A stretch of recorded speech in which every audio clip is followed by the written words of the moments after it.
mokėti už kažką, kam tu ilgai taupiai, mokėjai iš tų pinigų, kurie jau yra apmokestinti, man atrodo, yra ypatingai kvaila ir tai yra tiesiog fantazijos nebuvimas, kad žmonės apmokestinti, aš vadinu tai bauda, už tai, kad tu elementariai susiradai, kur gyventi, kad dėjai pastangas tam, kad pagaliau nusipirkai, arba dažnai mes per paskolas perkam šitą nekilnojamą turtą.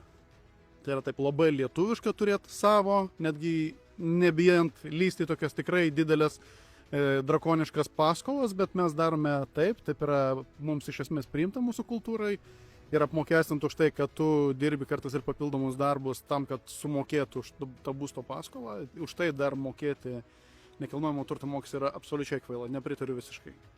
Vilniaus miesto savivaldybėje yra daug pinigų. Ir visi, kas žino, kas nežino, milijardas 600 milijonų eurų, tai yra šių metų biudžetas ir tiesiog, jeigu protingai su tais pinigais elgiantis, tai tų pinigų yra sočiai. Aišku, jų nėra, jeigu mes juos taškam, ne mes, o turim tai, ką valdžioj turim, tai tie pinigai elementariai yra taškomi. Ir neapskaitomi, ir neaudituojami. Tai ties projektais, patys žinot, kad turim ir nacionalinio stadiono, dabar Vilniaus miesto savivaldybė iš vis bando nustebinti visus ir skirti per 5 metus 2,7 milijardo eurų į CO2 sumažinimą.